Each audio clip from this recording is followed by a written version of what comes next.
Hello नमस्कार साथियों, जय हिंद, वंदे मातरम। मैं हुमाही और स्वागत करता हूं आपका आप जीतेंगे पर।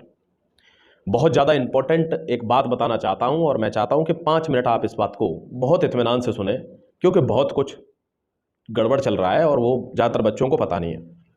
और ये भी बताऊंगा कि आपको क्या चीज़ देखनी चाहिए क्या नहीं।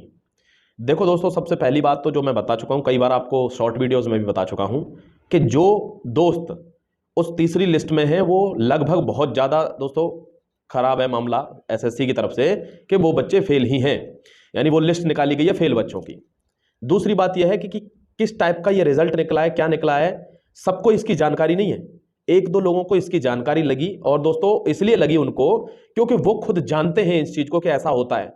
बाकी तो आपको पता ही है कि ज्यादातर लोग कोर्स बेचने के चक्कर में रहते हैं और कोर्स बेचकर बात को खत्म कर देते हैं, रफा दफा कर देते हैं। क्योंकि दोस्तों जहां झुंड बहुत ज्यादा होता है ना, भीड़, अब मान लो 50,000 की भीड़ में से 50 बच्चे, 500 बच्चे लग गए, तो अब बाकी के जो 1,000, 2,000, 4,000 बच्चे सफर कर रहे हैं वो उन पर ध्यान नहीं देते।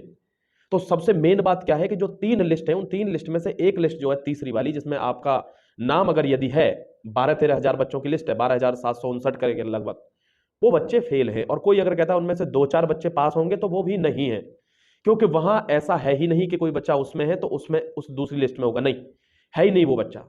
दोस्तों वो बच्चे सिर्फ और सिर्फ माइग्रेशन की वजह से आज नौकरी खो चुके हैं।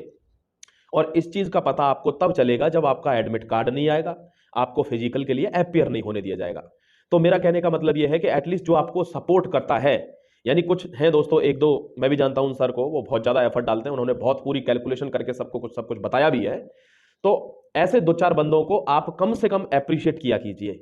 और आपसे मेरी विनती है कि अगर कोई व्यक्ति दोस्तों किसी पुलिस में है या किसी भी महकमे में है, डिफेंस में है, तो तुम्हारे लिए ये मजाक का विषय होगा कि उसने वो वर्दी यूं ही ले ली, या वो अपनी वर्दी का ये मतलब वो कर रहा है। लेकिन ध्यान रखना, वर्दी ऐसे ही नहीं मिलती। आप इसको लेने के लिए दिन रात तड़प रहे हो, दिन रात 4 बजे उठ के भाग रहे हो, ये कोई मजाक नहीं है। तो प्लीज कमेंट्स करा करो, वो आपका मतलब राइट टू स्पीक है, राइट टू एक्सप्रेशन है, वो सब कुछ है, लेकिन डिग्निटी मेंटेन रखनी चाहिए। यानी सामने वाला व्यक्ति अगर मंच पे खड़ा है तो जाहिर सी बात है वो आपसे थोड़ा बहुत ज्यादा ही जानता होगा अगर आप उसको देख रहे हैं, समझे?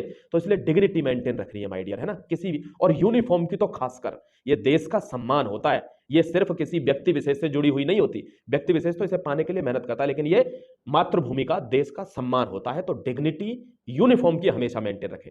दूसरी एक बात आपको बता देता हूं कि जो बच्चे इसमें पास नहीं हुए और उनको लग रहा है कि अब मैं फेल हूं इस लिस्ट में, बहुत ज्यादा घबराने की जरूरत नहीं है। आप समझ जाओ इस चीज को कि ये माइंडसेट का ही गेम है। अभी आपको उस लिस्ट को देख के लग रहा था कि मैं तो पास हूं, अभी आपको पता चलेगा कि मैं फेल हूं, तो क्या हुआ? पास हूं तो खुश हो गए, फेल हूं तो दुखी हो गए? नहीं, ये दुनिया है, ये चलती है, हानि लाभ जीवन मरण, यह सपयस हरियात। तो बहुत ज्यादा परेशान नहीं होना है। वैकेंसी फिर आगे आ रही है, 1.5 लाख फिर वैकेंसी है सीआरपीएफ की। एसएससी जीडी में अगली साल भर्ती आएंगी। तो जिनको नौकरी लेनी है ना, वो बहाने नहीं ढूंढते कि मैं फेल हो गया, अब तो मैं क्या ही करूं, मैं तो जीवन बर्बाद हो गया। नहीं, अब बहुत से मौके हैं और जीवन में अभी भी बहुत मौके आएंगे, सब मौकों पर आपको मौका मिलेगा। ये आपके ऊपर है, आप उसको कैसे भुनाते हैं, ठीक है? अगर रही बात कैलकुलेशन की, तो एक वीडियो बना दूंगा कैलकुलेशन के ऊपर, वो कैलकुलेशन आप देख लेना, सारी चीज की कैलकुलेशन आपको मिल जाएगी।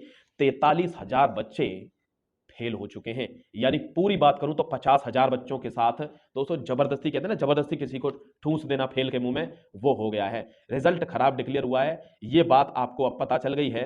लेकिन अब किया क्या जाए? माइग्रेशन की वजह से वो फॉर्म में ऐसा एक ऑप्शन आया कि माइग्रेट हुए हैं, लिख दिया हाँ हुए हैं। क्या माइग्रेशन जहां से हुए हैं उस दूसरी जगह पर आकर जहां से आए हैं वहां का माइग्रेशन का मतलब जिस जगह से आए उस जगह का रिजर्वेशन लेना चाहते हैं, तो बच्चों ने उस पर नो पर निशान लगा दिया कि नहीं सर रिजर्वेशन नहीं चाहिए। तो जब रिजर्वेशन नहीं चाहिए तो वो सरकार भी क्या करेगी? एसएससी ने उसको अनरिजर्व्ड में डाल दिया। किसकी गलती है इसमें? तुम्हारी गलती है। किसी से भी फॉर्म भरवाते हो, खुद को जानकारी नहीं है। साइबर कैफे वाले को 50 रुपए दे दिए, कहते फॉर्म भर दे, वो तो वो ऐसे ही भरेगा।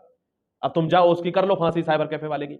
इसीलिए कहता हूं फॉर्म हमेशा समझदारी से भरो। एक छोटे से फॉर्म की गलती ने आपकी साल भर की मेहनत को बर्बाद कर दिया। यानी माइग्रेट हुए हो तो माइग्रेट पे लगाओ, रिजर्वेशन चाहिए तो यस करो, नहीं चाहिए तो नो कराए, तो अब अनरिजर्व्ड में आ गए, अब वो मैच नहीं हो रही है, मतलब अब आप कट ऑफ से मैच नहीं हो रहे हो तो फेल तो हो ही जाओगे ना।